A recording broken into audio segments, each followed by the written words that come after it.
Seja muito bem-vindo, eu sou Paula Leal, está no ar mais um Oeste Sem Filtro. E nós preparamos um especial do programa com a seleção dos assuntos que mais repercutiram na semana. Reunimos os melhores momentos, as análises mais afiadas, os debates mais importantes que pautaram o noticiário. É hora de recapitular tudo o que foi notícia sem filtro. E antes de conferir o que vem por aí, eu convido você a se inscrever no nosso canal e a deixar o seu like, a sua curtida pra gente. Bom, e o primeiro comando da capital se fortalece do outro lado do país com apoio internacional. Um vídeo mostra Sébastien Marcet, um dos traficantes mais procurados do mundo, reunido com lideranças do PCC e fazendo ameaças diretas a rivais e forças policiais, incluindo guerra na fronteira do Brasil. A gravação teria sido feita em Santa Cruz de la Sierra, na Bolívia, onde Marcet mantém sua base de operações. Ele aparece portando um fuzil e cercado de aliados armados diante de bandeiras e símbolos relacionados ao PCC e às rotas do grupo no Paraguai. Estavam presentes criminosos identificados como Patrick Salomão, o Forjado, Pedro Luiz da Silva Soares, o Chacal, Sérgio Luiz de Freitas, o Mijão, que compõem a liderança das ruas do PCC. Marcet, conhecido como El Jugador, é acusado de enviar mais de 16 toneladas de cocaína pura da Bolívia para a Europa, comandar rede milionária de lavagem de dinheiro, corromper instituições e financiar homicídios relacionados ao tráfico. A parceria com o PCC foi consolidada depois de anos de convivência na prisão Libertad, no Uruguai, transformando o cartel uruguaio em braço logístico do PCC na rota Bolívia-Brasil, Paraguai e Europa. Silvio, quero ouvi-lo. Todos têm um apelido, né? Esse é o jogador, El Jugador. E o vídeo é impressionante. Ele ali é o único que não usa máscara, né? Ele mostra ali o rosto e falando aí dessas alianças internacionais e ameaçando, inclusive, as fronteiras com o Brasil. Um dos motivos do apelido do jogador é porque ele comprou um time de futebol na Bolívia. Mas, olha só, cada vez mais parecido, né? Toda essa a estética que a gente acompanha com as Farc da Colômbia, com a época dos cartéis que o Augusto citou agora há pouco. Tudo muito parecido. A estética é similar, só que agora na Bolívia, em Santa Cruz de la Sierra, que hoje é um dos grandes pontos aqui na América Latina para a logística, de organização, de fato, da logística de envio de droga para o mercado europeu, o mercado asiático, para o outro lado do planeta, mas sobretudo para a Europa. E o escoamento, como foi lembrado pelo Augusto, acontece pelo Brasil, grande parte. O Brasil é um corredor para o escoamento da droga pelos portos. Porto de Santos, outros portos também e até aeroportos. Mas Santos, sabemos, é ali a principal porta.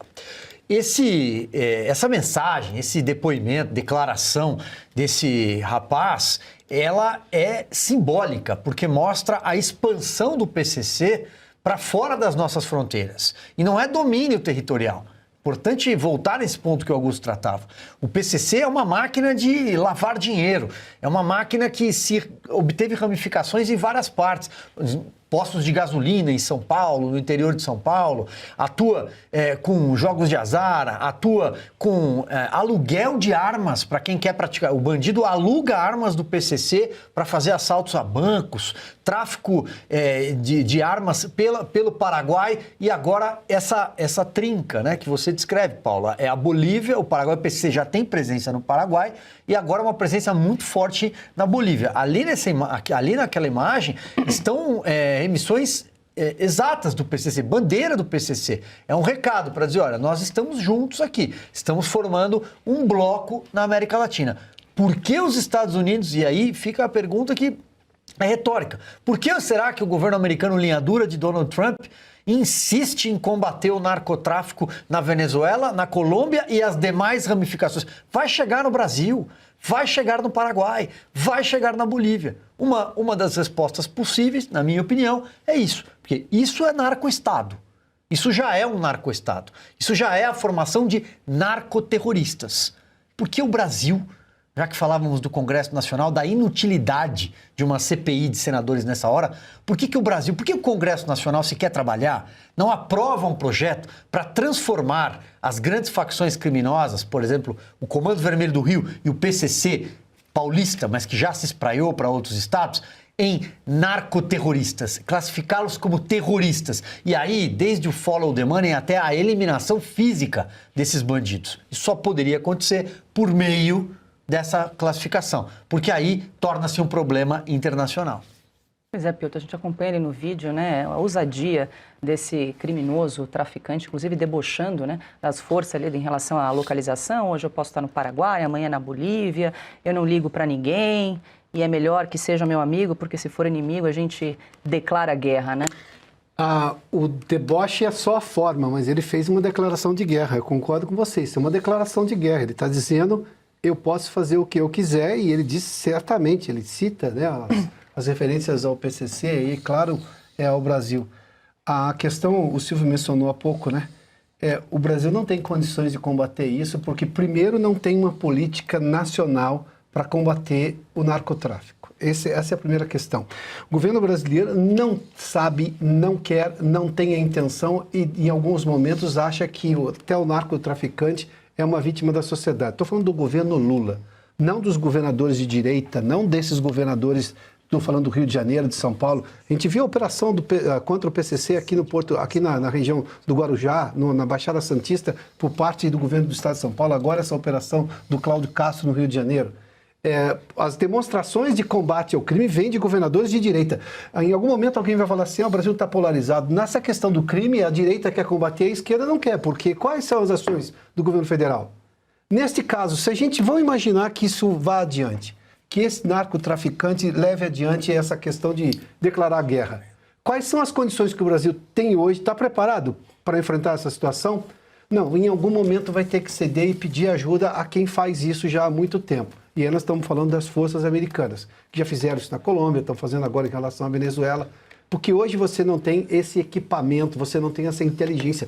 Tá? As Forças Armadas brasileiras estão sendo impedidas pelo governo Lula de sequer emprestar, como mencionou Augusto aqui, os blindados que são por lagarta, ou seja, não são rodas convencionais, que poderiam ultrapassar essas barricadas. Barricada feita de ônibus, de tijolo, não sei do que, essas coisas todas ali, dentro da cidade do Rio de Janeiro. Quais são exatamente as informações de inteligência que tem, por exemplo, as forças militares brasileiras ou a Polícia Federal em relação a essa área de fronteira? Se tem, estão sendo incompetentes, estão sendo incapazes de conter a entrada de tráfico de armas, estão sendo incapazes de entrar, de bloquear a entrada de drogas. Porque, se essas coisas estão chegando no Porto de Santos e aí cabe na ponta a Polícia de São Paulo combater, é porque a Polícia Federal não fez o trabalho dela das fronteiras. Isso está muito simples. E se por acaso a Polícia Federal não tem efetivo e precisasse, por exemplo, também das Forças Armadas, porque uma das obrigações das Forças Armadas é exatamente proteger o solo nacional, ou seja, a soberania nacional, e isso é uma invasão de soberania, também não fizeram essa parceria. Bom, então o governo federal não tem plano nenhum. É simples, porque se na ponta está estourando o crime organizado e tem arma de tudo quanto é lugar do mundo, a droga que o Brasil não produz, o Brasil não produz cocaína, se essa cocaína entra pelas fronteiras brasileiras, que deveriam ser vigiadas pela Polícia Federal. Então está certo, é muito claro. É preciso comparar. A direita está combatendo o crime pelos governadores do Estado, só que combate na ponta, porque não tem acesso, obviamente, às fronteiras. E a esquerda, que é representada pelo governo federal, está fazendo o quê? De que lado está o governo federal, o governo Lula nessa questão? E está fazendo o quê, literalmente? Augusto, antes de te ouvir, o senhor bem lembrou, né? O traficante mais procurado do mundo, Sebastião Marcet, também conhecido como o jogador. Inclusive, há uma recompensa de $2 milhões aí pela cabeça, né, do Sebastião Marcet, ele que está no topo da lista vermelha da Interpol e é procurado aí pelo DEA, que é o Departamento de Repressão às Drogas dos Estados Unidos. Está aí, então, a foto do criminoso, Augusto. Ele deveria se esconder em qualquer redação de jornal, aí na imprensa estatizada. Por exemplo, eu no sábado li um editorial, a edição digital, a versão digital do Estadão, que era até um editorial sensato, reconhecendo que o Brasil trata como meninos que sofreram muito na infância, vítimas da sociedade, e aí se filiam a uma organização criminosa. O Estadão estava demolindo isso no editorial. Você tem os assassinos da verdade agindo na redação. São repórteres, conheço bem essa turma aí. Você tem que vigiar o sujeito que mata a verdade no nascedouro e não chega a alguém, por exemplo, que pensa diferente e precisa escrever um editorial. Exemplo, o Tarcísio é um governador que evidentemente faz o possível para combater organizações criminosas, né? E é criticado por isso, pela turma da bandidolatria, que está em todas as redações da imprensa que faz parte do consórcio. Não precisam da ordem do patrão, não. Eles sabem fazer isso. Então, veja só. Saiu a notícia de que em São Paulo, que vai deixando de ser uma cidade de figurar entre as mais violentas do Brasil, já não figura desde o começo do governo. Aqui. É uma das mais seguras. Eles conseguiram a seguinte informação, divulgada pela Secretaria de Segurança Pública. Como eles acham que o Derrite pode ser candidato a algum cargo, senador, tá, e eles não gostam do Derrite, que é o secretário, e tem pavor da candidatura do governador à presidência da República, vou resumir aqui. A Secretaria divulgou que, segundo os dados de setembro, houve em São Paulo o seguinte: estupros, queda de 2% em setembro. Homicídios, queda de 22%. Latrocínios, queda de 40%. Roubos, queda de 10%. E furtos, alta de 3%. Furto é o roubo aí sem violência. Você pega uma coisa que não é tua sem violência. Se eu tiver de sofrer for vítima de algum criminoso, eu quero que faça isso comigo. Rouba. Aí você não corre risco nenhum. Título. Furtos crescem 9%, e não 3%, na cidade de São Paulo em setembro. Ponto. Estadão. E tem um cara aqui espancando o editorial do próprio jornal, que vamos parar com isso e tal. Esse aqui gosta tanto, o cara que escreveu isso, não assinou, gosta tanto de bandido que quanto mais grave o crime, maior é a paixão. E ele retirou do título os ladrões, os latrocidas, que é o roubo seguido de morte, os homicidas e os estupradores. É isso aqui. Então, se tu lê isso aqui, fala, eu não vou para São Paulo. Aí vai para o Rio, não pode. Cai na mão da Polícia Civil ou da Polícia Militar, que andam matando os meninos do morro. Então, a imprensa também é formada por gente que não esperou nunca ônibus à noite e que acha que bandido bom é bandido no poder. É o caso do Lula. E o governo Lula aumentou para 34 milhões de reais o custo da reforma da Praça dos Três Poderes em Brasília. O novo orçamento representa um acréscimo de 57% em relação à estimativa anterior de 22 milhões de reais. Segundo o Instituto do Patrimônio Histórico e Artístico Nacional, a diferença se deve à inclusão de despesas administrativas e de um projeto cultural e educativo. Os recursos serão captados pela Lei Rouanet, com apoio da Petrobras e do BNDES. A obra foi incorporada ao Programa de Aceleração do Crescimento após o governo federal retirar a responsabilidade do Distrito Federal. O local foi alvo de críticas da primeira-dama Janja da Silva, o que teria acelerado a decisão do Planalto de assumir o projeto. O plano prevê o restauro de obras de arte, melhorias na iluminação, na acessibilidade e nova sinalização turística. Segundo o Ministério da Cultura, a revitalização simboliza a reconstrução do espaço democrático. Ana, haja reconstrução aí de espaço democrático, 35 milhões de reais. Você estudou arquitetura, o que tem aí tanto para mexer nessa Praça dos Três Poderes que não seja aí um pedido da primeira-dama Janja da Silva, que sinalizou ainda no ano passado que queria mudanças na Praça dos Três Poderes? Hoje ela quer tudo, né? Ela quer um gabinete, ela conseguiu um gabinete, nós estamos pagando 189 ajudantes, agora 35 milhões com reforma da Praça dos Três Poderes, togas novas para os ministros, carros blindados. E aí, enquanto isso, Paula, eu lembrava um número e fui procurar aqui agora nos arquivos da revista Oeste, falamos tanto de segurança pública, que em setembro de 2023, o Lula cortou 708 milhões de verba do combate à criminalidade. 708 milhões em um ano. E agora, em 2025, nós estamos falando de 35 milhões com reforma da Praça dos Três Poderes, enquanto nós estamos discutindo o narcoterrorismo no Brasil.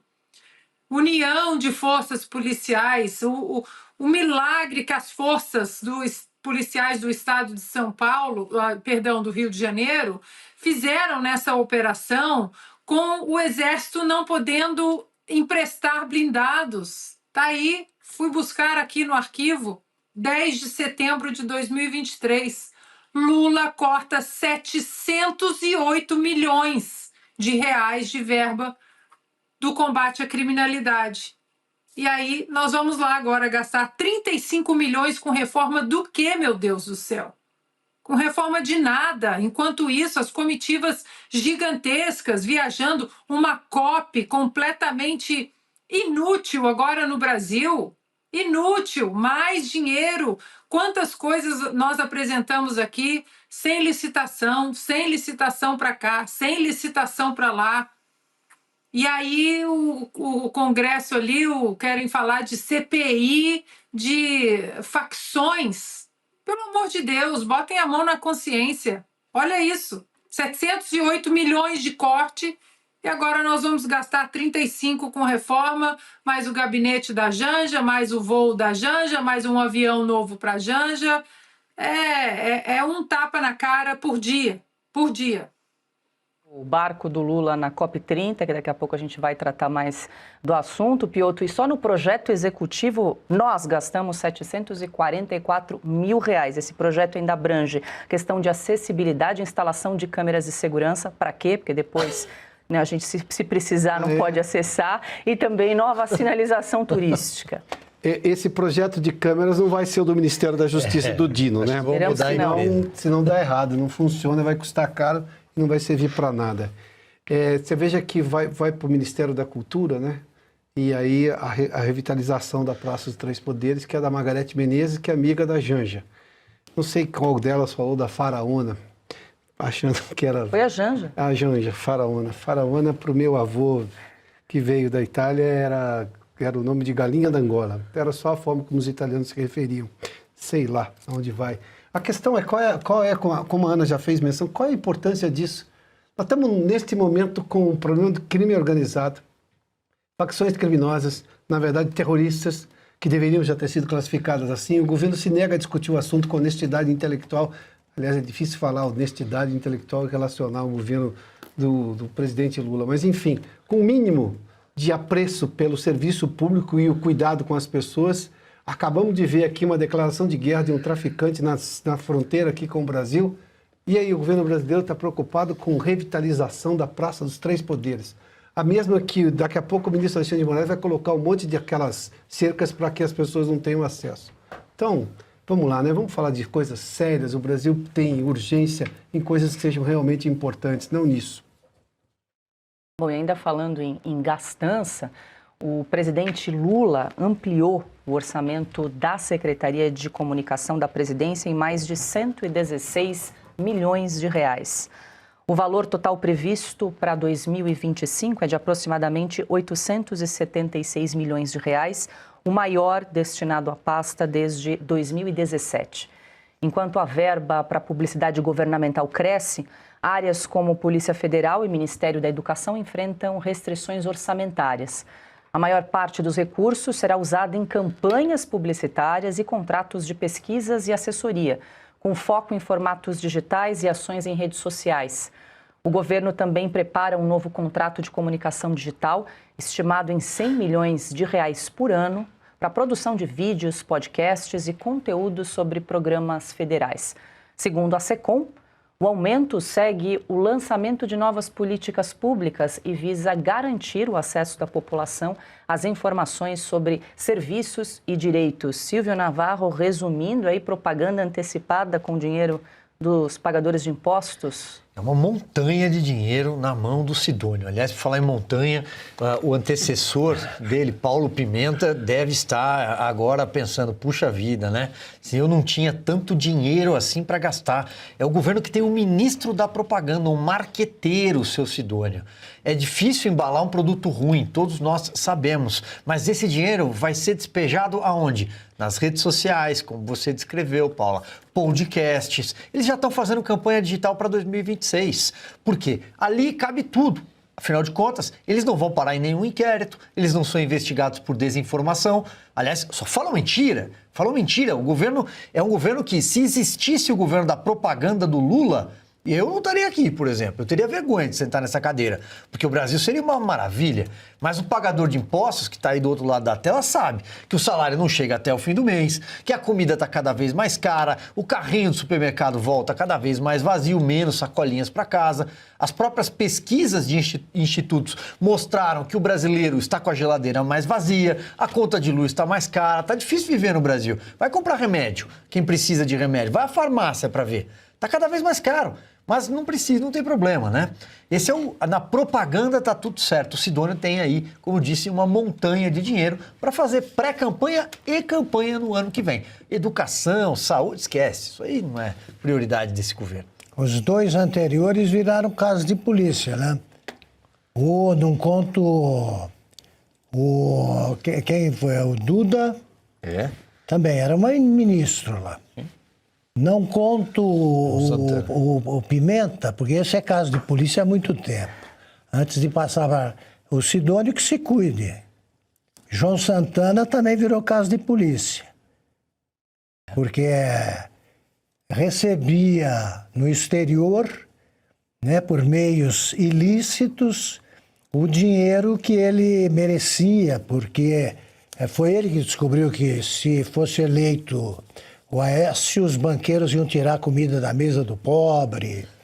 É isso aí, a verdade deles é assim. Eles têm tanto respeito pela verdade quanto todos os outros. Bom, e o presidente Lula, agora a gente fala sobre a COP30, segue hospedado num barco ancorado em Belém. Segundo a presidência da República, a embarcação, chamada Iana 3, funciona como um hotel e foi alugada por intermédio de uma empresa de turismo. O barco fica atracado numa base naval e atende aos requisitos de segurança e conforto exigidos pela equipe presidencial. Que graça. Lula havia dito que dispensaria hotel para dormir num barco durante o evento. O presidente chegou em Belém no último sábado, onde cumpre agendas que antecedem o início da COP30, que começa no dia 10 e segue até o dia 21 de novembro. Já a primeira-dama, Janja da Silva, afirmou durante o festival Global Citizen Amazônia que Belém será a capital do mundo durante a COP30. Quem avisou?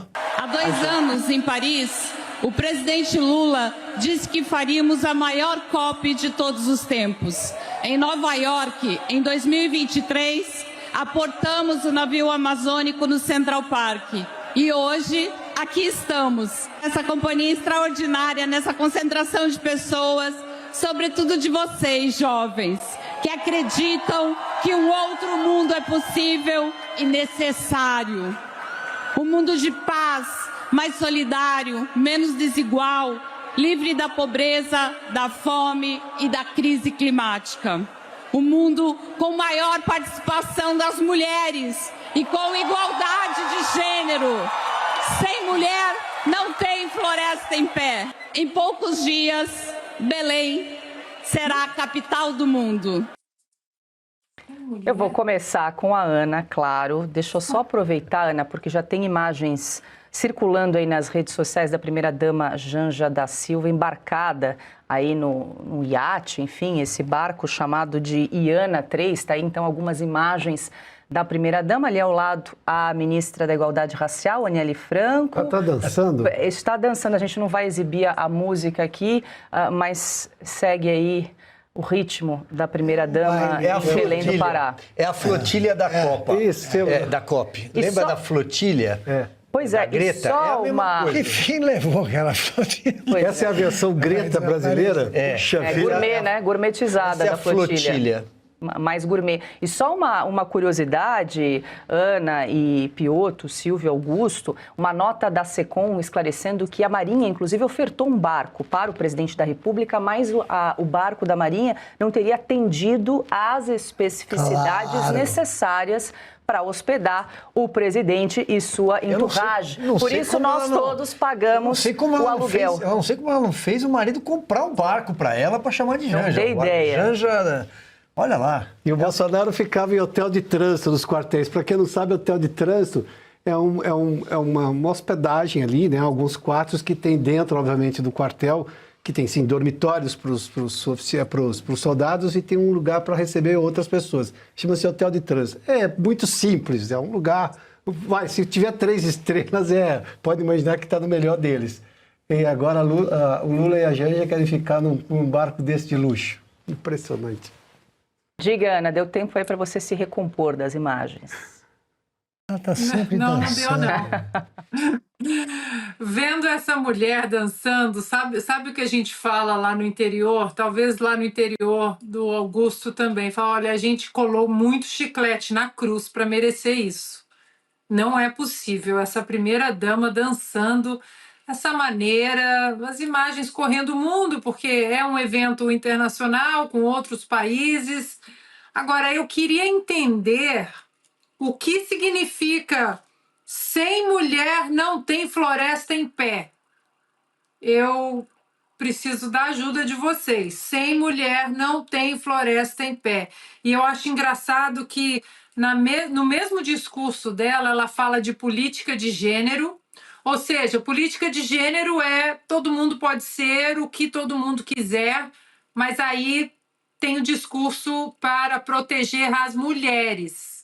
Não para de pé, não é que não tem, sem mulher não tem floresta de pé, o discurso dessa gente não para de pé. Augusto, ajuda, o que significa sem mulher não tem floresta em pé? Tem o mesmo significado que a frase por trás de toda criança existe um cachorro oculto. Você acha que está no mesmo patamar? Dilma Rousseff, igualzinho.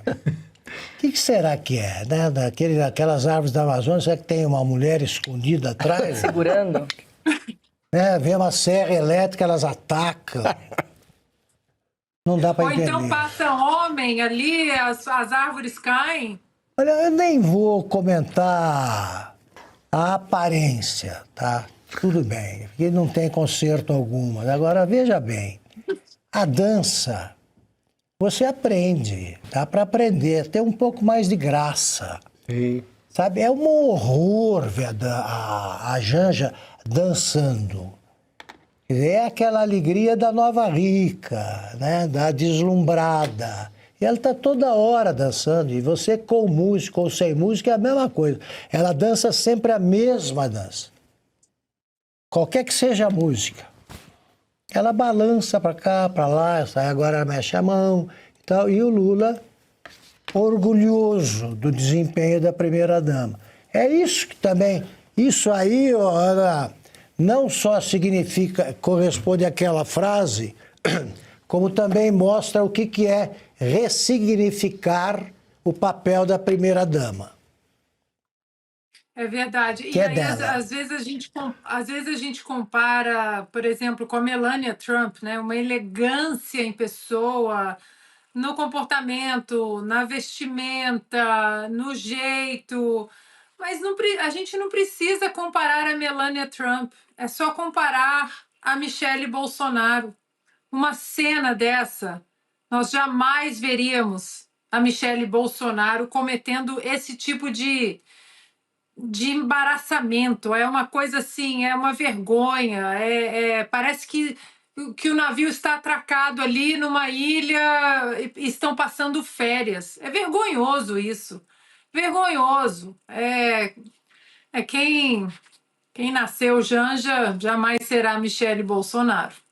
Deixa eu trazer mais algumas informações sobre essa embarcação, que ela também tem uma capivara, ela tem um histórico. Vou trazer aqui, ó. Essa embarcação, essa frota, pertence ao empresário Iomar Oliveira, que aluga embarcações ao governo do Amazonas. O Iana 3 é conhecido, já esteve envolvido em denúncias de crimes eleitorais no Amazonas. A embarcação chegou a ser revistada numa operação policial.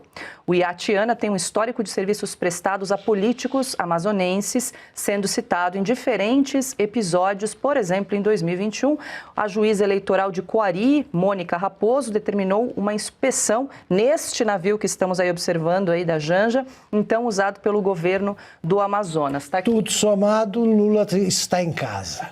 Está se sentindo um bom em casa. resumo da ópera. Diga, Piotr. Não, enquanto isso, nós estamos com uma crise de segurança no Rio de Janeiro e a primeira-dama fica dançando. Enquanto isso, nós temos famílias sitiadas pelo crime no Rio de Janeiro e a Janja dançando.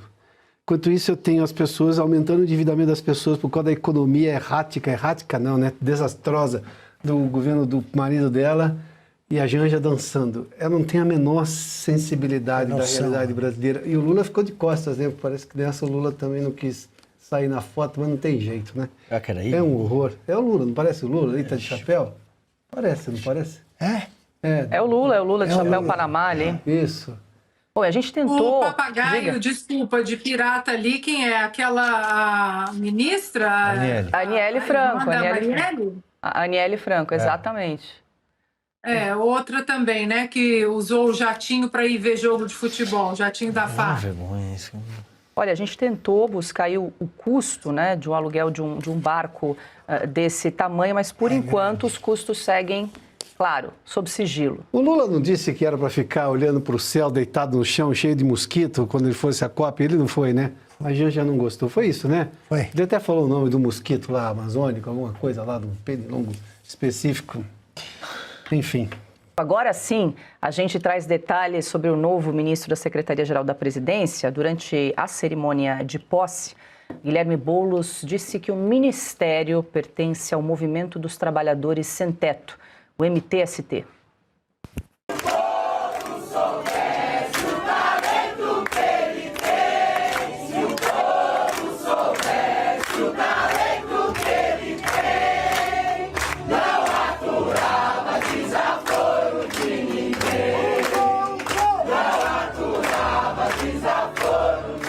Queria dizer para vocês, não sou eu que estou chegando nesse ministério. É verdade.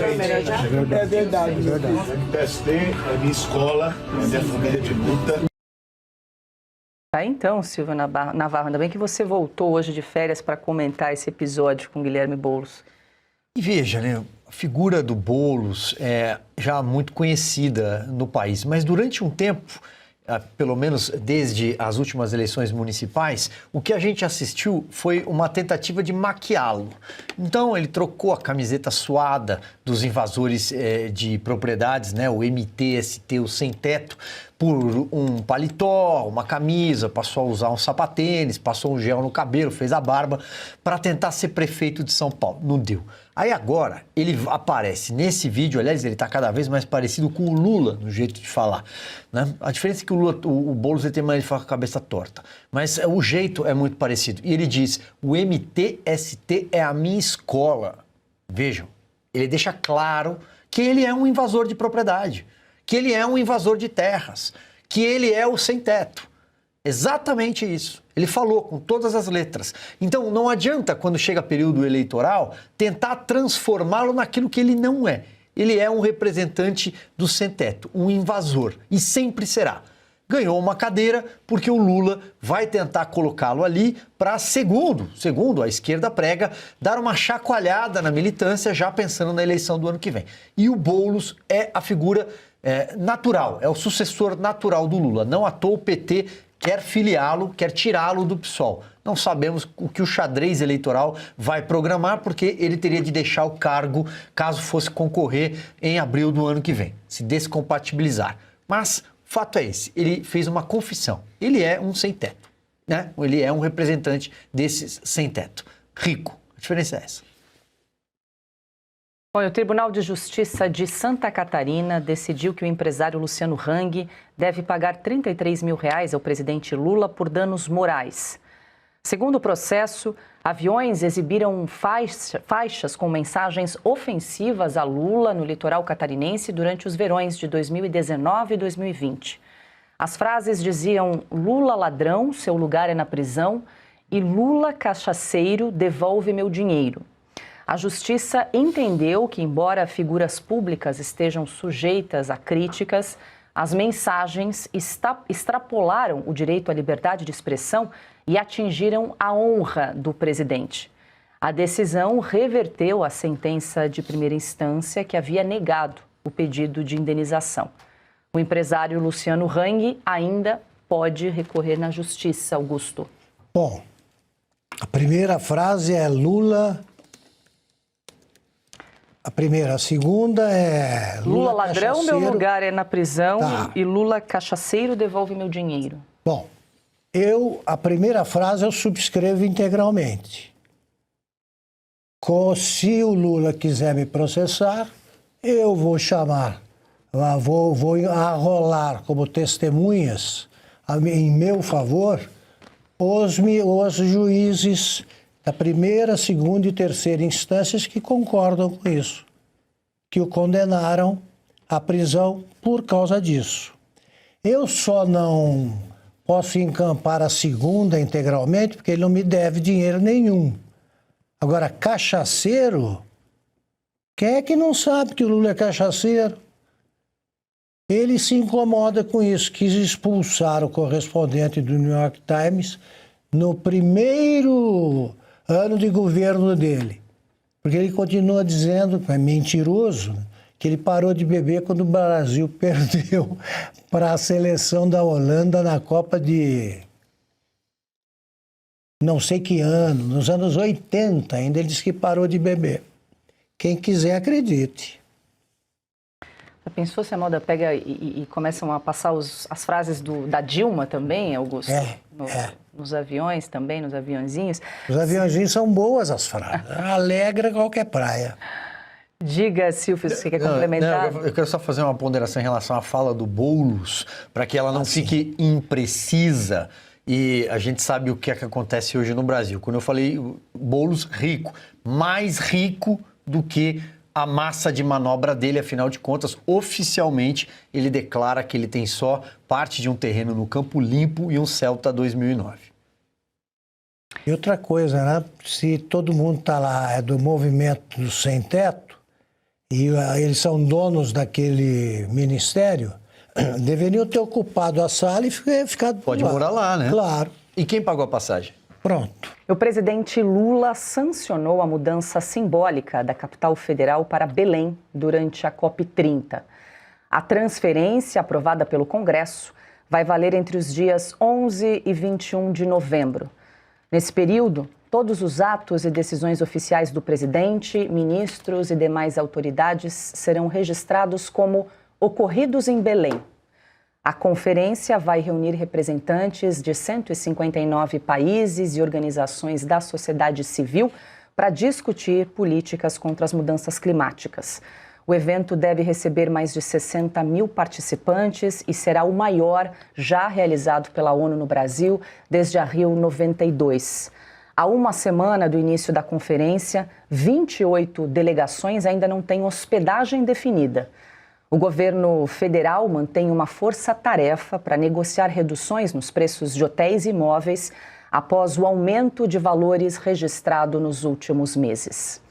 Silvio Navarro, muito boa noite, seja bem-vindo. Silvio, a gente abre o programa desta terça-feira, a gente fez aqui um compilado de assuntos relacionados à COP30, que ainda não começou, só na semana que vem, Silvio, mas já começam a aparecer alguns gargalos, né, de coisas que a gente tem falado já há bastante tempo, de uma cidade que não tem estrutura para receber um evento dessas proporções. A gente traz agora essa informação de que algumas delegações ainda não conseguiram encontrar hotéis, hospedagens para se fixar a partir da semana que vem durante a COP30. Boa noite, Silvio.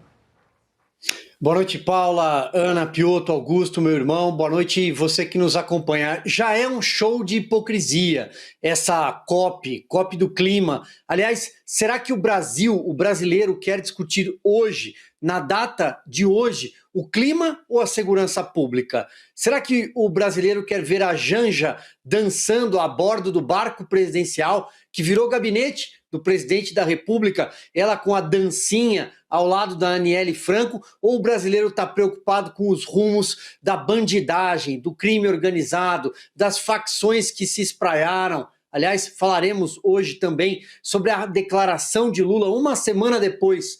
Portanto, sabemos que já temos casos ali de superfaturamento, possíveis casos de corrupção com o dinheiro do pagador de impostos, um hotel, por exemplo, que foi erguido com verba de Itaipu Nacional, uma grande hipocrisia, Paula. Eu acho que essa COP só servirá, mais uma vez, para o Lula falar aquilo que ele diz em todos esses eventos internacionais. Vai aparecer a Marina Silva, vai aparecer outros líderes querendo dar pitaco sobre a Amazônia brasileira, mas o tema real, o tema da vez, o tema que o brasileiro de fato está preocupado é com a sua segurança e com o seu futuro. Isso vai passar muito longe dessa COP.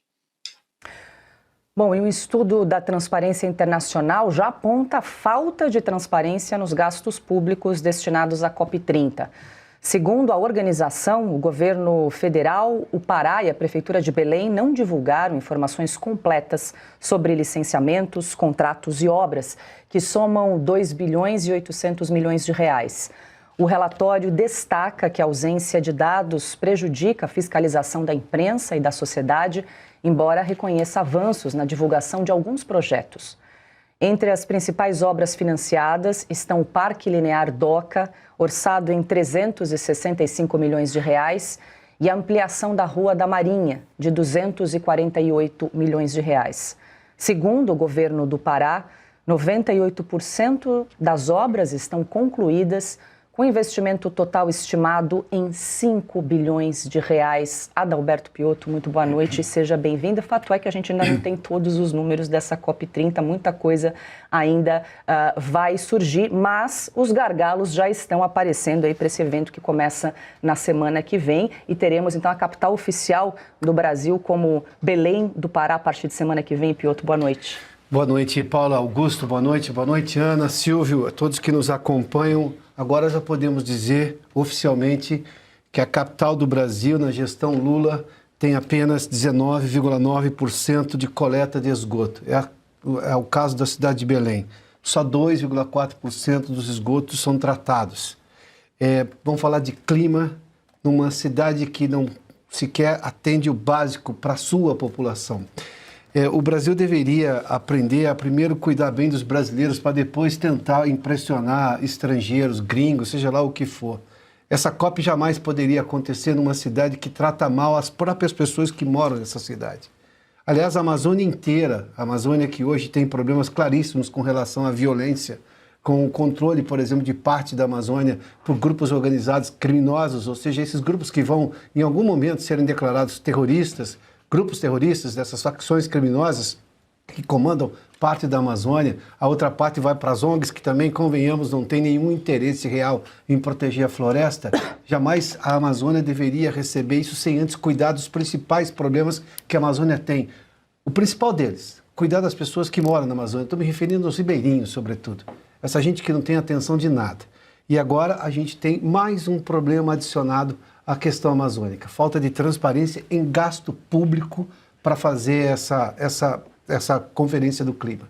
A COP30 está errada desde o começo no Brasil, está errada desde o começo em Belém e vai continuar pior. Aliás, vai ficar pior porque agora não tem nem transparência nos gastos. Mas convenhamos, lá no começo estava muito escrito que isso ia acontecer, né? Tragédia anunciada, né? Não é uma novidade, lamentavelmente. Ana, muito boa noite, seja bem-vinda. A gente já falou aqui de falta de transparência nos gastos públicos, falamos de problemas com hospedagem em Belém, agora a gente fala de criminalidade, porque na véspera do evento, 2 jornalistas estrangeiros foram assaltados no centro histórico de Belém.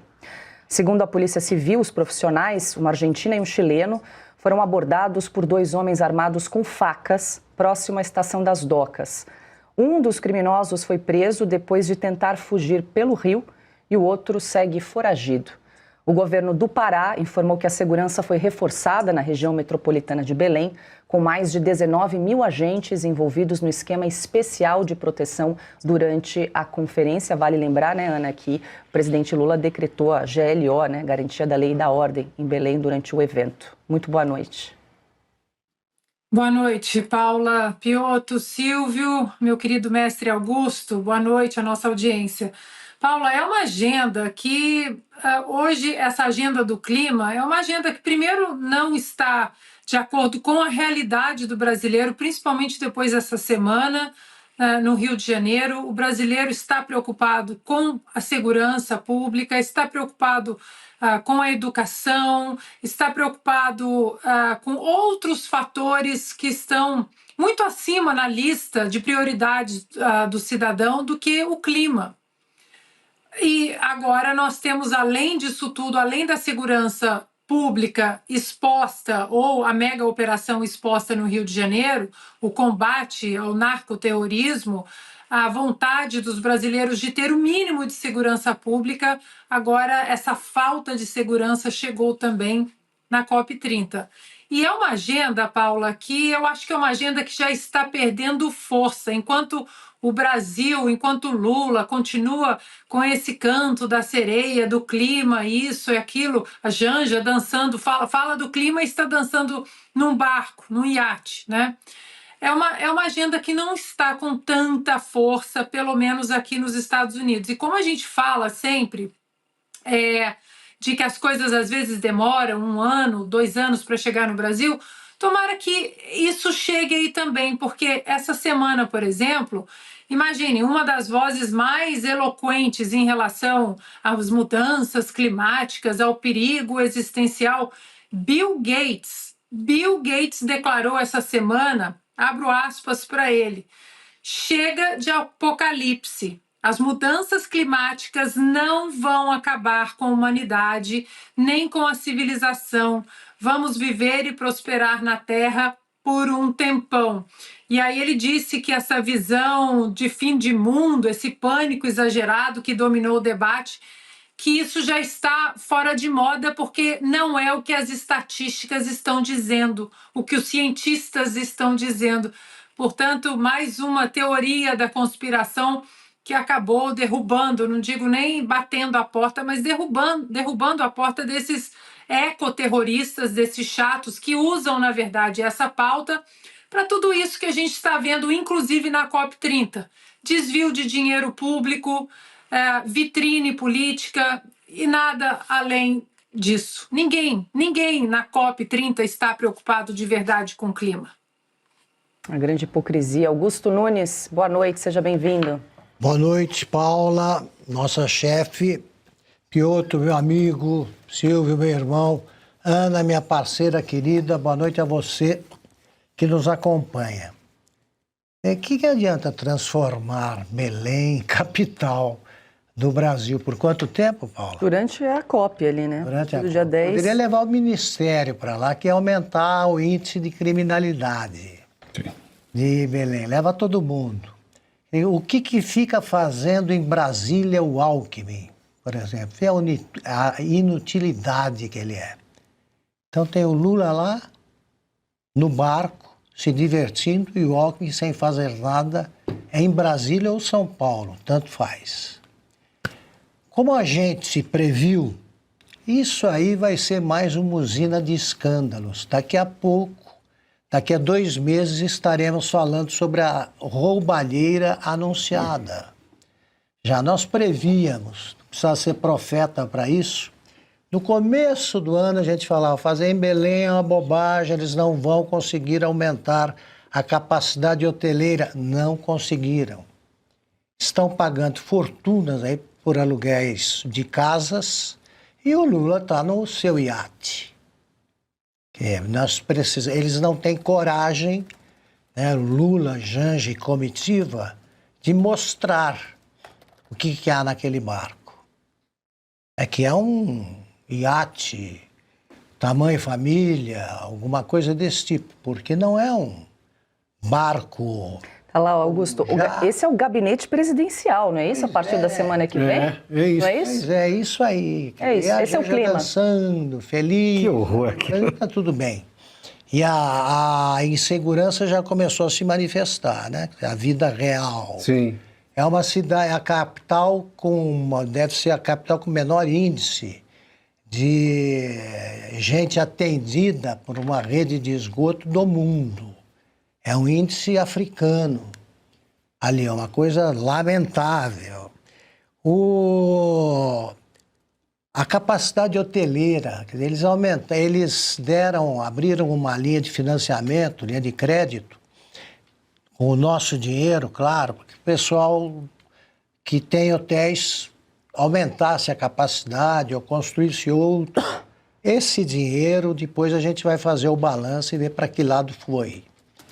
Vai ficar claro que Belém, que o Pará é mais um estado controlado por uma família, os Barbalho, que também tem uma capivara de bom tamanho. Se reúne a turma toda da família ali, você tem vários casos de polícia. A escolha foi puramente política, faz parte de acertos políticos, porque Belém não mostra o que é a Amazônia. Não mostra. É outra coisa, Belém.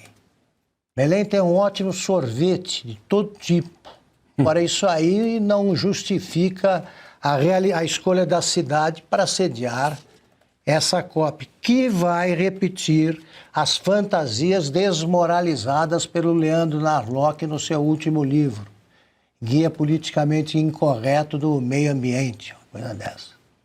Lá ele prova, por exemplo, que essas metas fixadas por essas COPs nem são atingidas, nem precisariam ser.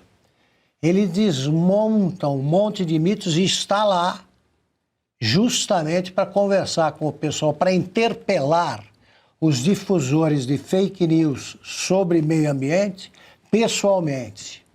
E nós vamos fazer a mesma coisa à medida que isso aí vai rolando. É uma fantasia destinada a gerar efeito zero. E agora a gente fala da CPI do crime organizado, que escolheu hoje, por 6-5, o senador Fabiano Contarato, do PT do Espírito Santo, como presidente do colegiado. O senador Alessandro Vieira, autor do pedido de criação da CPI, ficou com a relatoria. Contarato foi eleito com 6 votos, principalmente do centro e da base governista, enquanto a oposição tentou eleger o senador Hamilton Mourão com 5 votos. A instalação da CPI acontece logo depois da operação policial no Rio de Janeiro, que resultou na morte de 121 criminosos, além da apreensão de um arsenal de guerra. O presidente eleito, Fabiano Contarato, disse que a CPI não será política. Agora, com a CPI em funcionamento, temos o dever de conduzi-la com serenidade, firmeza e transparência. Não serei conivente com espetáculos, inverdades ou oportunismo. Da mesma forma, não permitirei que o debate sobre segurança pública seja sequestrado por discursos fáceis e populistas. O combate ao crime organizado exige seriedade e inteligência. Contarato disse também que o papel da comissão vai ser o enfrentamento ao crime organizado. Eu venho da segurança pública, tenho minha consciência tranquila com a minha convicção como delegado de polícia, que fui por 27 anos, mas também como professor de direito penal e processo penal. O que nós não podemos achar é que essa garantia constitucional, que a segurança pública é direito de todos, dever do Estado, a população está vilipendiada, aviltada, morrendo. Quando o Estado não está presente, o medo se impõe e aí a população é que sofre. Porque é mais fácil, é muito cômodo para quem fica nas suas casas, nas suas residências, com segurança, com alimentação, com plano de saúde, com saneamento básico, com iluminação e tentar julgar aqueles que estão lá subjugados, onde o Estado não está presente. Para o senador Flávio Bolsonaro, o resultado das eleições foi fruto de uma manobra do governo Lula. Ficou evidenciado mais uma vez que a oposição não tem a maioria aqui no Senado Federal e tínhamos uma preocupação desde o início pelo tema importante que é essa CPI, que ele não fosse politizado. E o governo manobrou, alterou indicações que haviam sido feitas por líderes de outros partidos com medo de não sei o quê. E, na verdade, nós propusemos que fosse indicado na presidência da CPI alguém que não fosse nem do PT e que também não tivesse não tivesse sobrenome Bolsonaro, por exemplo. Então, meu nome eu nunca coloquei em discussão, exatamente para evitar que se passasse para fora, para a opinião pública, essa imagem que seria algo politizado. Infelizmente, o governo bateu o pé, ofereceu um nome de um senador do PT e agora é a gente olhar para os trabalhos e fazer com que aconteça da forma mais técnica possível. Já o senador Eduardo Girão afirmou que espera que a CPI não sirva para blindar os criminosos que agem no Brasil. Eu espero que o governo Lula não faça o que fez em outras CPIs e CPMIs, que ele não assinou, diga-se de passagem, como essa do crime organizado. O PT não assinou e que não vai querer tomar de assalto a CPI para blindar criminosos no Brasil. Bom, a CPI vai investigar a atuação de facções como o Comando Vermelho, o primeiro comando da capital, além das milícias que controlam territórios e economias paralelas em diversos estados.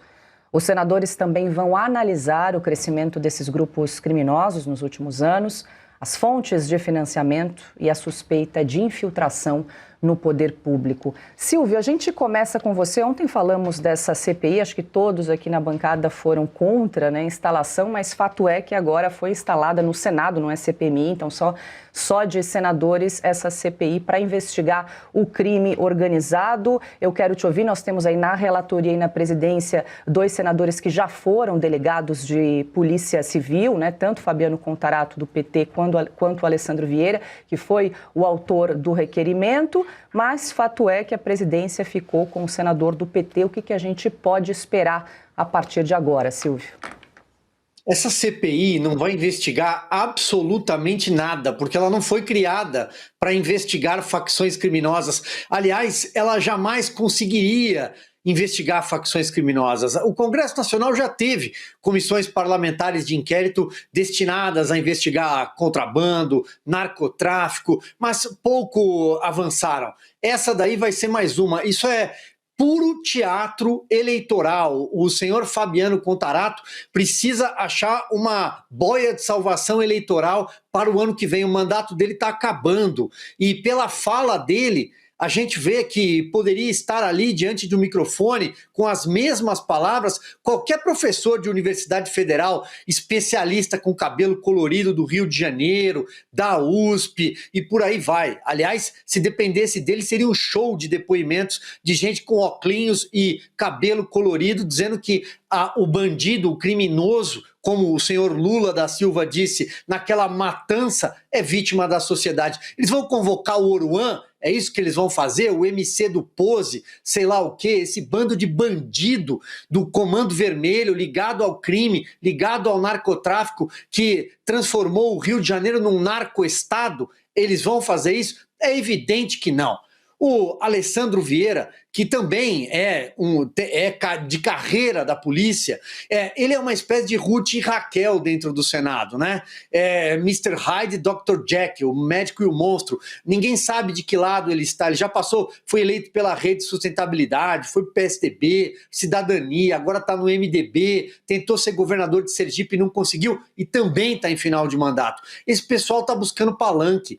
Uma CPI que só vai funcionar dentro do Senado, sem a presença da Câmara dos Deputados. Deveria ser uma CPMI mista, se fosse séria, porque a Câmara é a caixa de ressonância da sociedade, com capacidade para levar nomes ao enfrentamento do crime organizado, ligados aos rincões do país, que conhecem o desmembramento dessas facções. Por exemplo, o PCC está presente em 25 unidades da federação. Então você não pode ter um senador de Sergipe relatando, achando que conhece tudo o que acontece, todos os tentáculos do PCC no país. Portanto, é um grande teatro, mas vai ser um tiro na culatra, pela culatra, eu acho, Paula. E finalizo, porque esses senadores, eles vão cair, eles vão enveredar pelo caminho errado, porque a população já deu o recado. Desta vez, não colou o discurso da esquerda. Esse discurso da vítima da sociedade não cola mais, porque o brasileiro está de saco cheio, cansado de ser roubado, de ser furtado, de ver o crime vencer nesse país, de entender que o crime compensa nesse país. Então, essa CPI é um picadeiro, não vai servir para absolutamente nada, menos investigar. Agora, e aí finalizo de verdade, o objetivo dela também é desgastar governadores. Você pode ter certeza que vão tentar desgastar governador Tarcísio de Freitas, governador Ronaldo Caiado, governador Cláudio Castro e outros governadores que estão em partidos de direita, aliás, potenciais candidatos a cargos maiores no ano que vem. Eu quero te ouvir, mas antes deixa eu trazer aqui a formação, a composição dessa CPI no Senado, que vai ter então 11 titulares, 7 suplentes. A oposição conta então com os nomes de Flávio Bolsonaro, Sérgio Moro como suplente, Marcos Duval, Magno Malta e Márcio Bittar. Aí na base governista, os nomes são Jacques Wagner como suplente, Otto Alencar, Rogério Carvalho, Randolph Rodrigues e como suplente e Jorge Cajuru. Bom, hoje a comissão já aprovou aí uma série de convites para a realização, então, de audiências. E por se tratarem de convites e não convocações, as autoridades não são obrigadas a comparecer. Entre os requerimentos aprovados, então, na manhã de hoje, estão convites a Ricardo Lewandowski, ministro da Justiça, José Múcio Monteiro, ministro da Defesa, Andrei Rodrigues, diretor da Polícia Federal, Leandro Almada, diretor de Inteligência da Polícia Federal, Luiz Otávio Gouveia, diretor da Secretaria Nacional de Políticas Penais, e Luiz Fernando Correia, diretor da Agência Brasileira de Inteligência, a ABIN. Paula, eu vou retomar esse ponto que trouxe o senador Girão. Como é que o presidente da CPI, o senador Contarato, pode presidir uma comissão parlamentar de inquérito, ou seja, uma investigação parlamentar, na acepção da palavra, sendo que ele não queria investigar, porque ele não assinou? Nenhum senador do PT assinou o pedido de abertura da CPI. Ou seja, você não quer uma investigação quando você não assina para abrir uma CPI. Aí, de repente, você preside essa CPI e ele disse o seguinte, olha só, ao assumir a presidência, Contarato afirmou que a segurança pública, abre aspas, não deve ser uma pauta apenas da direita, nem uma bandeira exclusiva de conservadores, fecha aspas. É o que tem sido, porque o PT não quis abrir a CPI. O PT não contribuiu com a assinatura e sem assinatura você não consegue abrir uma CPI. Não consegue instalar uma CPI. Esse é o fato, até porque CPI depende de assinaturas mínimas, um número mínimo de assinaturas. O PT nunca quis investigar e agora quer presidir. Ou seja, qual é a coerência do senador Contarato? Depois ele diz o seguinte, a segurança pública é um direito do povo e um dever do Estado. Bom, seja, né, conversa para boi dormir, né? Até parece que acredita nisso. Enquanto eu estiver na presidência dessa CPI, a verdade será protagonista. Ele nunca quis investigar, esse é o fato. Por que não assinou? Por que não teve esse desejo de assinar e abrir uma investigação? E agora está querendo presidir, como de fato foi eleito nessa manobra do governo. Ou seja, falta coerência, falta honestidade intelectual, porque não quis investigar, não quis abrir uma CPI, quando uma vez instalada, quer presidir. Quem vai acreditar que realmente será? Espero que surpreenda. Mas, convenhamos, se olhar para o, digamos, o passado recente de quem não quis assinar um pedido de abertura de CPI e agora quer presidi-la. PT expulsou quem votou no Tancredo Neves do Colégio Eleitoral. PT não assinou a Constituição e o Lula vem com essa conversa de que ele é constituinte, nem sabe o que significa a palavra. E essa turma aí também acha que houve uma matança. Mas agora, seria interessante, né, essa turma convocando o Marcola para que o Supremo Tribunal Federal o autorizasse a permanecer em silêncio. É isso que acontece numa CPI dessa. O Silvio resumiu a parada. Estão querendo desviar a atenção, estão querendo fazer numeritos para se reeleger, não vão conseguir. O que a oposição de verdade devia fazer é o seguinte, ignora essa bobagem e parte para cima da verdadeira CPI que tem que avançar, que é a da roubalheira do INSS. É ali que você tem o tumor, tá, a ser estancado. tá? A ser lancetado, é ali que está o tumor. E eles ficam, o Supremo fica salvando todo mundo, principalmente o irmão do Lula. Não, isso aí é uma manobra para desviar a atenção, feita por caras que tiveram um desempenho lamentável na CPI da Covid. Deixa eu só insistir, é uma pergunta ao presidente da CPI, já que eles têm uma série de reivindicações. O senador Contarato, preocupado com a segurança pública, qual é o real? Aquele que não assinou uma CPI para investigar o crime organizado no Rio de Janeiro, ou aquele que agora vai presidir a CPI? Porque as duas coisas não batem. E o que ele achou da Esse é o operação mais letal? Exatamente, né? Pô, a gente pode convidá-lo aqui para uma entrevista. Pronto. Aliás, todos os petistas que fazem parte, inclusive, da comissão, porque nenhum deles assinou. Estão convidados. Pronto. Ana, Paula, diga. rapidamente, eu acho que sobre a CPI vocês já falaram absolutamente tudo. Tem um outro ponto também que essa CPI traz agora, no calor do que aconteceu no Rio de Janeiro. Estão todos preocupados com a segurança pública, o crime organizado, mas isso também vai ser usado pela base governista para colocar o projeto da anistia debaixo do tapete, escondido, para ninguém falar mais sobre ele, enquanto nós temos presos políticos no Brasil, inocentes, idosos na cadeia, com tornozeleira eletrônica. Não, mas agora nós precisamos combater o crime organizado. Pois bem, vocês falaram, um partido que não queria assinar, que não assinou o requerimento para essa CPI, agora tem a presidência da CPI.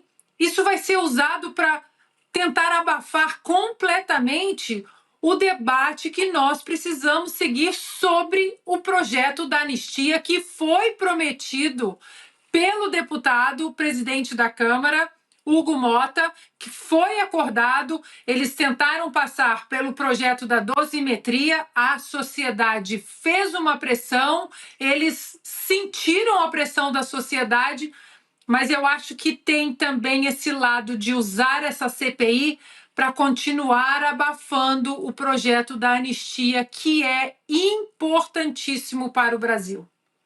Silvio, só voltando ontem no encontro entre o governador e o ministro Alexandre de Moraes, segundo algumas pessoas que participaram ali do evento, porque pouco falaram, parece que foram proibidas de conversar com a imprensa, mas o começo ali da reunião entre o governador, a gente tem algumas imagens ali que foram permitidas, né, desse encontro com o ministro Alexandre de Moraes, mas o começo foi tenso e Cláudio Castro, claro, tocou no assunto da DPF das favelas, inclusive teria chamado ali, segundo palavras ali, de maldita, porque teria inviabilizado as operações nas comunidades do Rio de Janeiro. São informações que os jornais trazem, né? A imprensa tradicional traz que o início da conversa foi tenso e depois tudo ficou de alguma forma apaziguado. É difícil fazer alguma análise em cima dessas observações, mas vamos tomar que sejam minimamente verdadeiras. É claro que esse encontro geraria uma tensão natural. O ministro Alexandre de Moraes não tinha nada que está fazendo lá no Rio de Janeiro, ele não é delegado, ele não é promotor público, aliás, ele nem deveria ser o relator da ADPF. O relator da ADPF, que era o ministro Fachin, depois Fachin assume a presidência do STF, deveria ser Luiz Roberto Barroso. Barroso se aposentou, então a ADPF deveria aguardar um novo relator. Mas, repito o que disse ontem, ainda que fosse emergencial, por que Alexandre de Moraes? Por conta do histórico dele como secretário de segurança do Estado de São Paulo? Poxa vida, tudo precisa passar pelo gabinete do ministro Alexandre de Moraes? Eu acho que esse é o ponto central. Então é inevitável que uma tensão inicial tenha acontecido. O governador Cláudio Castro deve ter exibido imagens que a gente não pode exibir. Aliás, nem as plataformas estão conseguindo exibir determinadas imagens de tortura. Imagens horrorosas, que são de fato tenebrosas. Tortura praticadas pelos integrantes do Comando Vermelho, que foram mortos, segundo Lula, uma matança, e são as vítimas da sociedade, segundo a esquerda. E, Paula, só um adendo aqui em relação a Carmen Lúcia, o Piotr já disse, o Augusto, mas um reforço. A Carmen Lúcia marcar um julgamento de um governador que conduz uma mega operação, que sensibiliza a sociedade, que movimenta o país, as imagens rodam o mundo, os Estados Unidos assistiram a essas imagens. No dia seguinte da operação, se isso não parece política, o que é?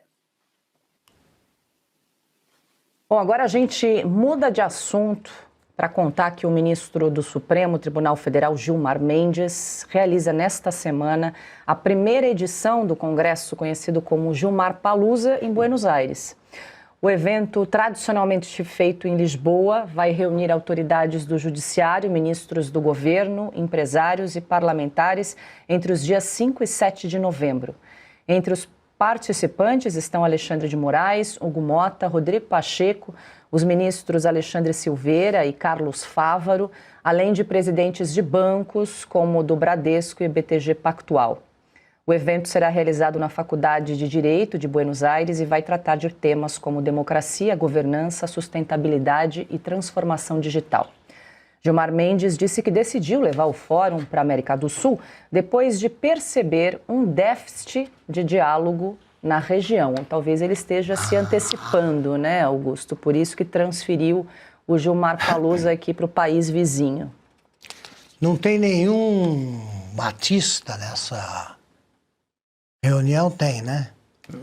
Não apareceu. Não aparece a lista completa dos convidados? A gente precisa pesquisar a lista completa. Pois Nós temos alguns tem donos de banco. sempre um Batista acompanhando isso aí. Uma coincidência não é. Bom, eles nos Estados Unidos não realizam mais, né? Acabou. Acabou nos Estados Unidos qualquer tipo de encontro desse tipo. Então ninguém vai poder dizer mais perdeu mané em mau português nos Estados Unidos. A Argentina, eles sabem como viver bem, né, Paulo? Eles souberam escolher o hotel, eles sabem o passeio que eles vão fazer, eles sabem, tem a lista de restaurantes, eles vão gastar lá um dinheiro suspeito numa reunião que poderia perfeitamente ser realizada aqui se eles não tivessem tanto medo de lugares no Brasil que ficam ao alcance do público brasileiro. Estou tentando pesquisar aqui a lista de convidados, de empresas convidadas, mas ainda não encontrei. Assim que a gente encontrar aqui, a produção compartilha. Vai aparecer. Eu aposto na presença de um Batista. Mas alguns bancos já marcaram presença ali, né? Bradesco, BTG, invariavelmente tem ações no Supremo. Tem muita coisa para ser discutida lá. Deixa eu ver isso aí, né? Deixa eu ver. Aqui a gente tem só alguns nomes de ministros do STJ também, presidente do Tribunal de Justiça, Ricardo Couto, senadores, deputada Tabata Amaral, deputada federal. Mas eu não encontrei aqui donos de empresas. Parece que eles aparecem. Agora, isso. Portugal também não é um ambiente muito receptivo, né? Não tem sido como antes. Não tem. Pois é, a partir de amanhã, Silvio Navarro, Buenos Aires vai receber a turma de ministros, senadores, parlamentares aí para o Gilmarpalooza, até sexta-feira. O Gilmarpalooza é o maior lobby jurídico do planeta, é aquele momento de converscote entre políticos, integrantes de cortes superiores e empresários que têm interesses em ações que correm em cortes superiores, em projetos que podem beneficiá-los no Congresso Nacional. É um converscote, eu vou até poupar adjetivos, mas seguiremos como o maior lobby jurídico do planeta, que o ministro Gilmar Mendes se vangloria em patrocinar. Além de pessoas que colocam dinheiro nesse evento, seguramente tem alguns patrocinadores oficiais, né, os sponsors. Paula, a gente já conhece o Gilmarpalooza, né? A Argentina acho que está mais perto, acho que eles estão com um pouquinho de medo de esbarrar em determinada restrição de visto, lei Magnitsky, descobrir alguma coisa aqui e ali, acho que é mais ou menos isso. Agora a gente trata da CPMI do INSS, que ouviu ontem à noite o presidente da Confederação Brasileira dos Trabalhadores da Pesca e Aquicultura, Abraão Lincoln Ferreira da Cruz, alvo de 8 pedidos de convocação. A entidade é investigada pela Polícia Federal por descontos associativos indevidos em aposentadorias e pensões, com relatórios da Controladoria Geral da União apontando um alto número de deduções irregulares. Abraão compareceu amparado por habeas corpus concedido pelo ministro do Supremo, Alexandre de Moraes, e se recusou a firmar o termo de compromisso em dizer a verdade.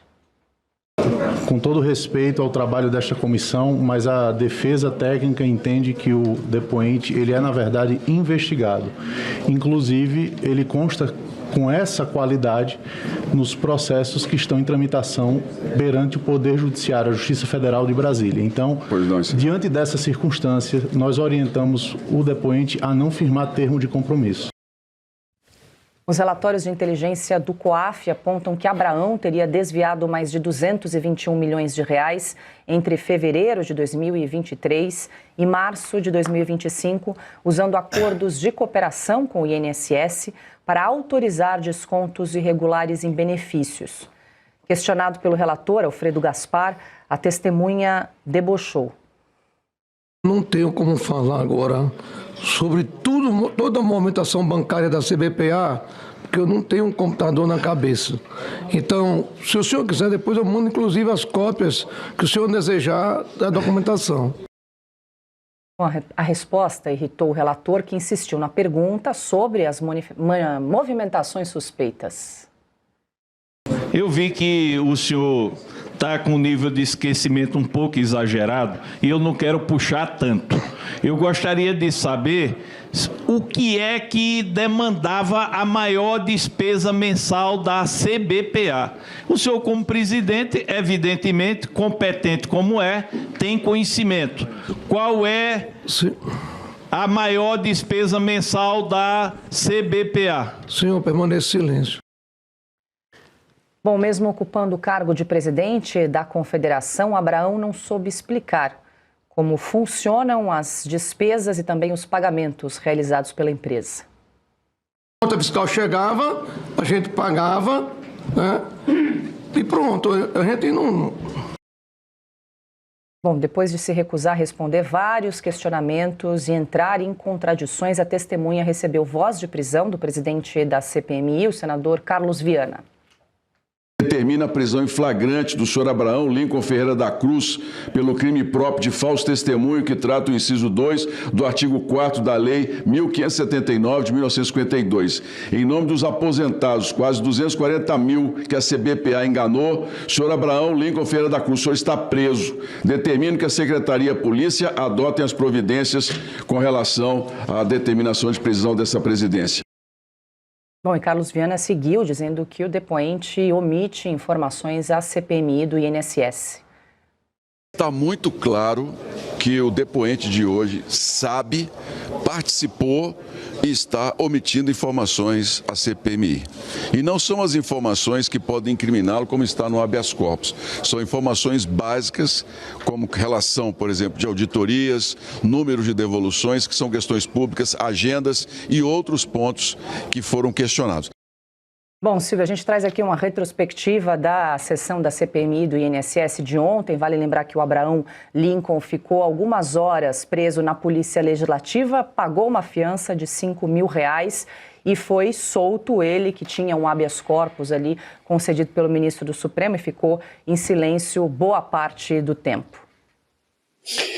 O presidente da CPI, da CPMI, o senador Carlos Viana de Minas Gerais, já disse mais de uma vez como e quanto o Supremo Tribunal Federal está atrapalhando os trabalhos da comissão.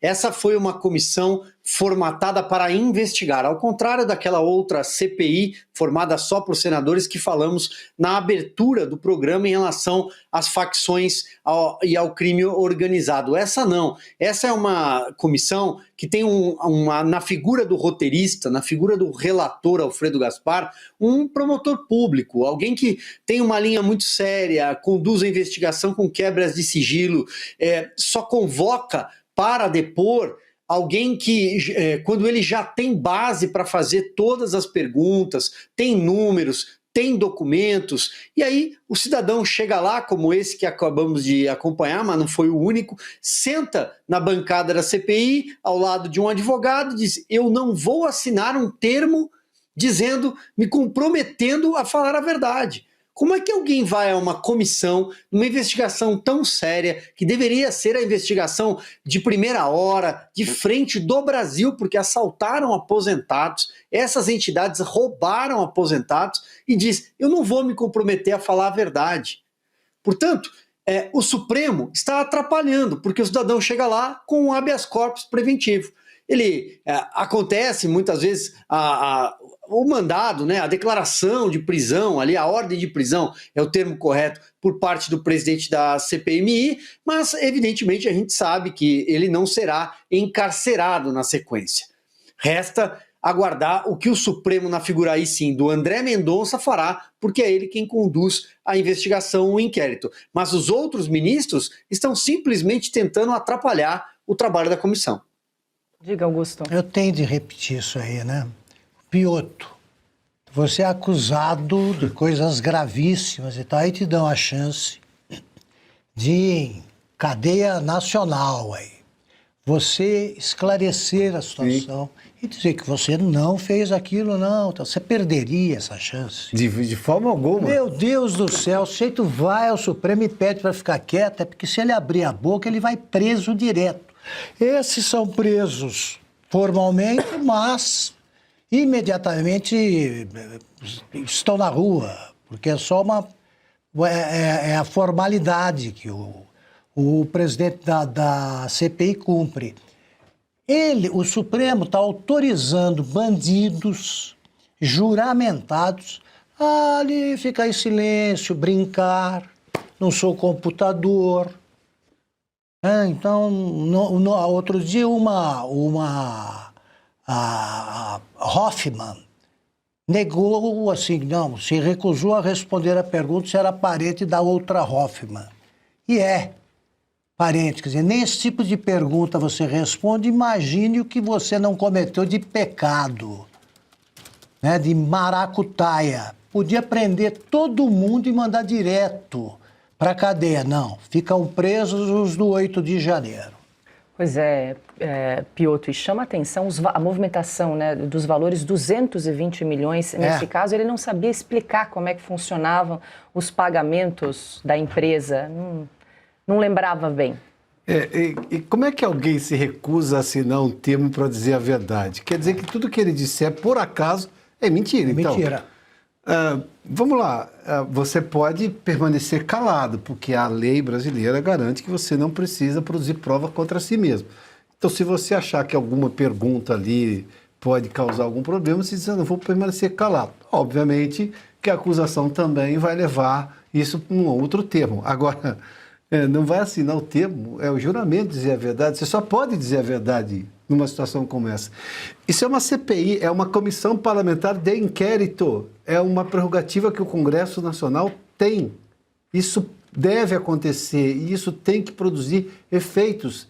Parlamentares são fiscais da lei, eles estão cumprindo a lei e estão investigando um escândalo que é notório de roubo a aposentados, da gestão Lula, que deu um salto gigantesco. A gente já mostrou os gráficos aqui. Agora o sujeito não consegue dizer as coisas mais básicas que qualquer presidente de qualquer associação de bairro tem que saber. Qual é o maior gasto da sua associação? Pode não saber o detalhe de alguma coisa, mas espera aí, qual é o número da conta? Bom, isso eu já não sei. A conta corrente, não, a conta eu não sei, mas o banco ele tem que saber pelo menos, quer dizer, não vai dizer nada.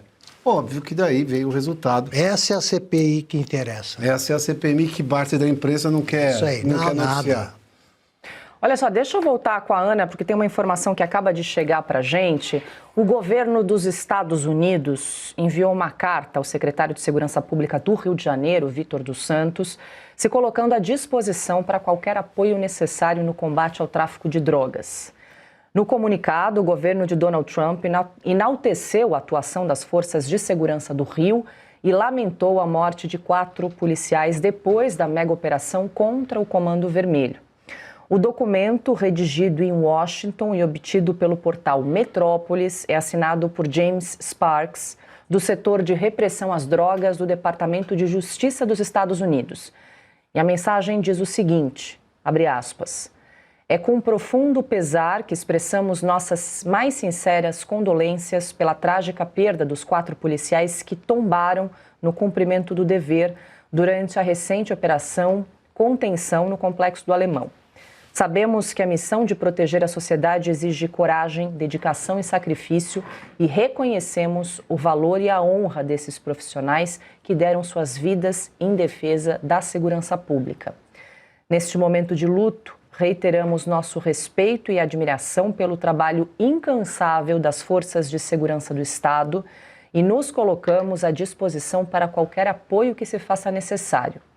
Receba, senhor secretário, nossos votos de força e consolo diante dessa irreparável perda. Fecho aspas, Ana, essa carta, esse comunicado é assinado pelo James Sparks, The Drug Enforcement Administration. Foi uma informação, saiu agora há pouco no Metrópolis, a gente traz em primeira mão para a nossa audiência. Curioso que no mesmo dia do presidente do Brasil falar em matança da mega operação, o secretário do Rio de Janeiro recebe esse apoio, esse suporte do governo americano. E que suporte, e que apoio, Paula. A carta já está repercutindo aqui nos Estados Unidos e não tem como nós não sermos repetitivos, né? Quem sabe o chanceler Mauro Vieira, que é um homem experiente na diplomacia, quem sabe ele não aconselha o presidente Lula, olha, não tem para onde correr, não tem para onde correr. O senhor vai ter que sentar com o governo americano, porque o governo americano está numa guerra implacável contra as drogas no mundo, porque não é uma guerra contra as drogas apenas, mas é uma guerra contra o narcoterrorismo. E neste conceito de narcoterrorismo, o Brasil está inserido. Não tem como fugir, Paula. O chanceler, o Haddad, o vice Alckmin, o Lula, que disse que tem o telefone pessoal do Donald Trump, todos eles podem tentar conversar sobre tarifas no Brasil. Esse assunto, o Brasil não vai ficar só no assunto tarifas. Os americanos já entenderam, repito, os congressistas americanos, e eu conversei com um deles esse fim de semana, eles estão sendo educados, foi a palavra que eu ouvi de um deles, nós estamos sendo educados pelo Marco Rubio sobre o que é o Foro de São Paulo, o narcoterrorismo, o narcotráfico, o dinheiro do tráfico dentro das instituições em vários lugares, inclusive nos Estados Unidos. Portanto, Paula, eles vão ter que ceder. O USS Gerald Ford, o maior porta-aviões do mundo, já está chegando, pertinho aí do Brasil. Eles vão ter que ceder, Paulo. Não adianta correr, não adianta falar que tem o telefone do Donald Trump, que foi uma química maravilhosa, porque ali dentro da reunião, os americanos vão tocar nesse assunto do narcoterrorismo, com todas as palavras. Eles não vão dourar a pílula, não. Porque o atual Departamento de Justiça dos Estados Unidos é composto por gente muito competente e gente que está produzindo relatório atrás de relatório sobre o narcoterrorismo no mundo.